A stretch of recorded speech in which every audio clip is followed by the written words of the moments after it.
अस्सलाम वालेकुम, welcome back to my channel. I hope आप सब खैरियत से होंगे। अल्हम्दुलिल्लाह मैं भी ठीक हूँ। आज मैं बच्चों के लंच बॉक्स के लिए एक ऐसी रेसिपी लेके आई हूँ जो वो बहुत शौक़ से खाएंगे और बनाना भी बहुत आसान होगा।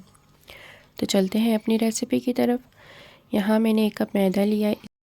इसमें 1 चम्मच नमक की शामिल कर देंगे और 1 ही चम्मच ऑयल शामिल कर देंगे और इसको अच्छी तरह से मिक्स कर लेंगे। जब ये अच्छी तरह से मिक्स हो जाएगा, इसमें हमने नीम गर्म सा पानी शामिल कर लेना है और इसको अच्छी तरह से गूँध लेना है। जब ये गूंद लेंगे, इसके ऊपर हमें थोड़ा सा ऑयल शामिल करके इसको 5 से 10 मिनट के लिए साइड पे हमने रख देना है।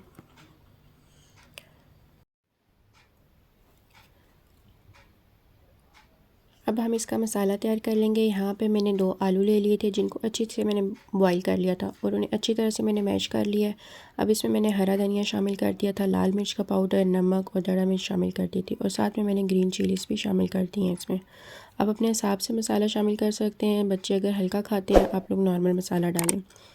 ठीक है जी। इसके बाद मैंने इसको अच्छी तरह से मिक्स कर लिया है। अब हमने जो अपना मैदा गूंद लिया था उसको हमने जो है एक पेड़ा सा बना लेना है। पेड़ा बनाने के बाद हमने रोटी बेल लेनी है। एक नॉर्मल साइज़ की हमने रोटी बेलनी है।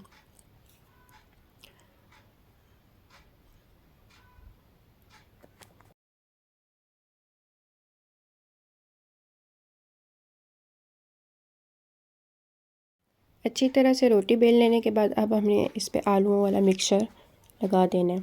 हल्के हाथ से लगाना है, फैला फैला के लगाते जाएं। सारा इसको हमने कवर कर देना है इस रोटी। अब हम इसको रोल कर लेंगे। हल्के हाथ से, दबाना नहीं है, बिल्कुल हल्के हाथ से हमने इसको रोल कर लेना है। अब नाइफ़ की मदद से हमने इसकी कटिंग करनी है। एक साइड से हमने प्रेस करना है और एक साइड से हमने इसकी कटिंग करनी है।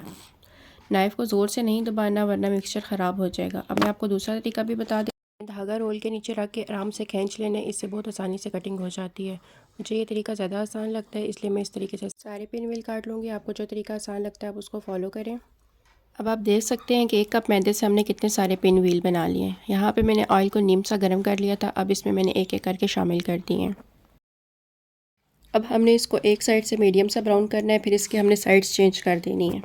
गला ख़राब होने की वजह से कुछ आवाज़ क्लियर नहीं है तो इग्नोर कीजिएगा। रेसिपी पे फोकस करें और इसको आप मीडियम सा ब्राउन करके फ्राई करके अच्छे से इनको हमने निकाल लेना है और डिश आउट कर लेना है। ये बहुत ही क्रिस्पी बने हैं, बहुत ही यमी बने हैं। इंशाल्लाह आपको रेसिपी बहुत पसंद आएगी। अगर आपको मेरी वीडियो पसंद आए, लाइक शेयर और कमेंट ज़रूर कीजिएगा। साथ में सब्सक्राइब कर दें और बेल आइकन बटन को दबा दें ताकि मेरी हर आने वाली वीडियो आपको सबसे पहले मिल जाए। शुक्रिया।